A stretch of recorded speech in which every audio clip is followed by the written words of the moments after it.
Hai teman-teman semua, kembali lagi di High Story. Kali ini Nadim akan cerita tentang pengalaman Nadim magang sebagai software developer di salah satu pabrik pesawat di Jerman. Bagaimana ceritanya? Langsung aja kita buka halamannya. Jadi beberapa minggu lalu Nadim baru aja nyelesain program magang Nadim di salah satu pabrik pesawat di Jerman, yakni namanya itu Premium Aerotech. Nah, Premium Aerotech ini adalah supplier salah satu pabrikan pesawat terbesar di dunia, yakni Airbus. Makanya sering banget nih Premium Aerotech ini disebut juga sebagai anak perusahaannya Airbus. Dan dalam prodi jurusan Nadim sebagai mahasiswa Systems Engineering di University of Bremen, Nadim diwajibkan untuk magang selama 10 minggu. Tujuannya apa? Tujuannya tentu untuk mengumpulkan pengalaman dan belajar juga gimana sih caranya kerja di salah satu perusahaan itu, dan juga untuk mempraktikkan apa aja yang selama ini udah kita pelajari selama kuliah. Sedikit tentang jurusan Nadim, yakni Systems Engineering. Mungkin beberapa dari kalian belum tahu apa sih Systems Engineering ini. Nah, untuk kalian yang belum tahu, cara mendeskripsikan Systems Engineering atau jurusan Systems Engineering paling mudah adalah Systems Engineering ini adalah jurusan yang tergabung dari 3 pelajaran lah ya, kasarnya 3 pelajaran, yakni mesin, elektro, dan juga informatika.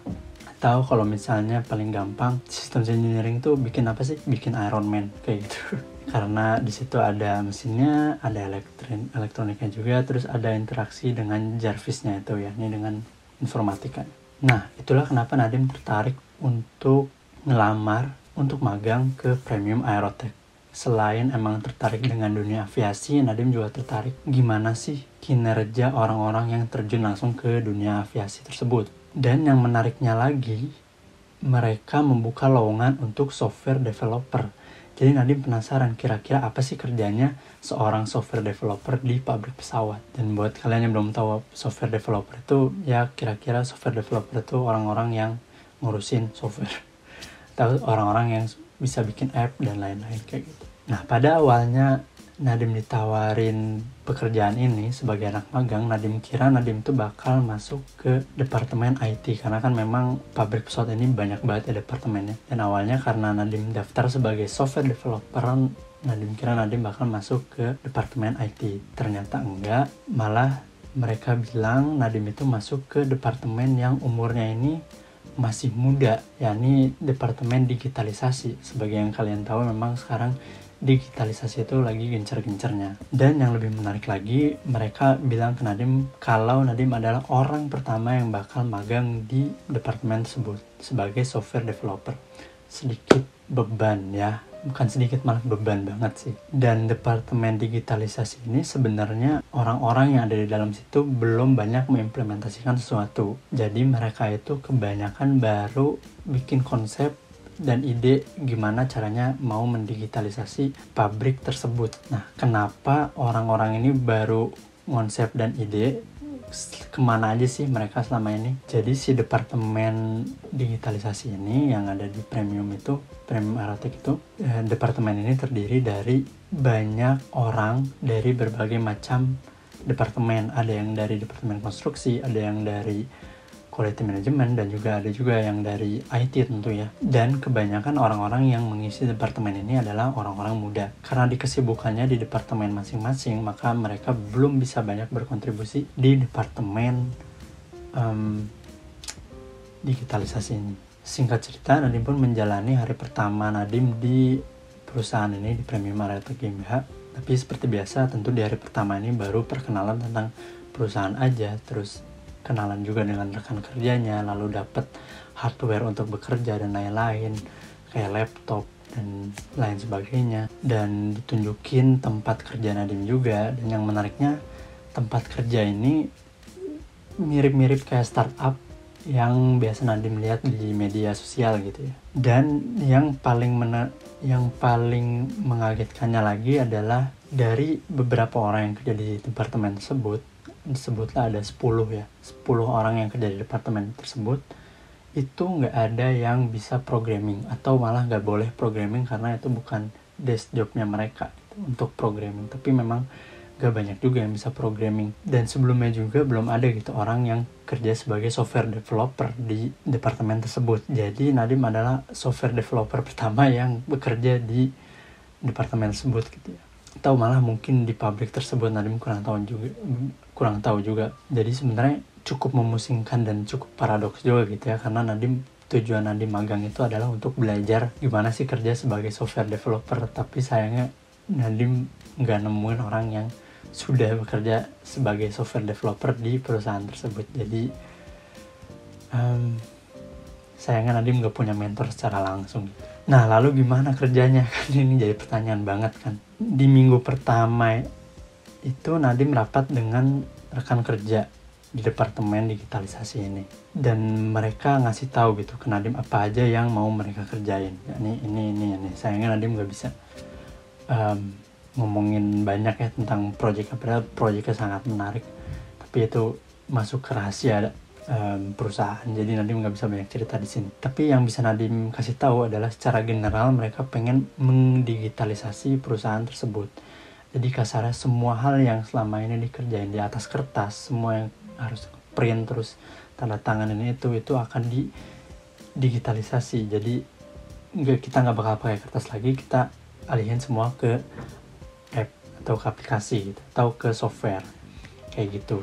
Jadi ya sayangnya awalnya Nadim kira software developer itu ada hubungannya dengan pesawat, tapi untuk sekarang belum, karena lebih ke mendigitalisasi birokrasi cara bekerja mereka di pabrik pesawat tersebut, sehingga kerjanya bisa lebih efisien dan juga lebih efektif. Nah, jadi apapun yang berhubungan dengan coding dan programming itu Nadim yang kerjain gitu, di departemen tersebut. Atau malah mungkin Nadim pun pernah kerja sama departemen lain untuk mendigitalisasi kerjaan mereka selain itu. Jadi memang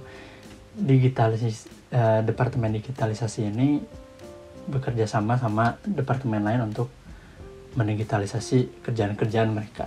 Istilahnya seperti itulah. Nah, tentu ini sulit karena Nadim gak punya mentor juga. Jadi yang Nadim kerjain adalah di sana freestyle, karena sebelumnya Nadim juga gak pernah gitu kerja sebagai software developer, dan Nadim nggak tahu kerjaan software developer itu seperti apa. Jadi Nadim banyak freestyle, dan selama kerja itu kayaknya lebih banyak belajarnya. Jadi Nadim banyak baca-baca pengalaman orang kerja sebagai software developer, terus pengalaman orang menjadi software engineer juga gitu ya. Kalau misalnya di YouTube tuh banyak banget video kayak gitu. Jadi Nadim banyak belajar dari situ untuk nentuin gimana nih ke depannya kita mau kerja. Terus banyak juga belajar coding lagi di situ, karena Nadim nggak tahu coding di perusahaan itu seperti apa. Jadi banyak belajar banget dan banyak otodidaknya gitu, belajar sendirinya tuh banyak banget dan sangat menarik sebenarnya. Tapi untungnya rekan kerja Nadim tuh sangat open dan mereka sangat terbuka dengan ide, dan mereka juga banyak membantu seandainya Nadim butuh bantuan, dan mereka sangat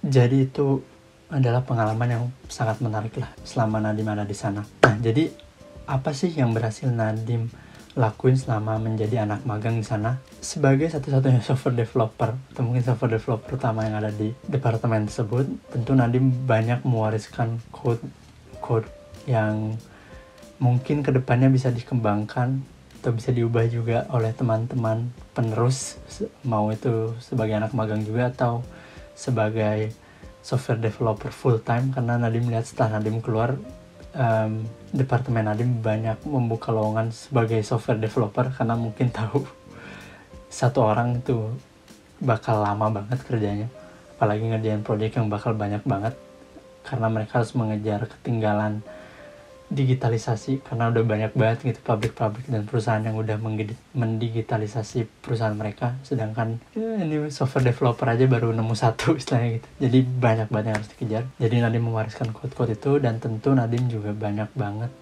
ngumpulin pengalaman yang sangat menarik dan sangat berharga yang bisa Nadim bawa untuk bekal Nadim di masa depan. Dan karena pengalaman Nadim magang di perusahaan pabrik pesawat tersebut, Nadim juga sekarang keterima kerja di salah satu perusahaan software yang besar di teknologi Park Bremen, atau itu adalah Silicon Valley-nya Bremen lah ya. Bremen itu tempat Nadim tinggal. Gimana ceritanya itu nanti bakal Nadim ceritain di video selanjutnya. Jadi Itu dulu mungkin yang bisa Nadim ceritain untuk hari ini, pengalaman Nadim magang sebagai software developer di salah satu perusahaan pabrik pesawat terbesar di Jerman.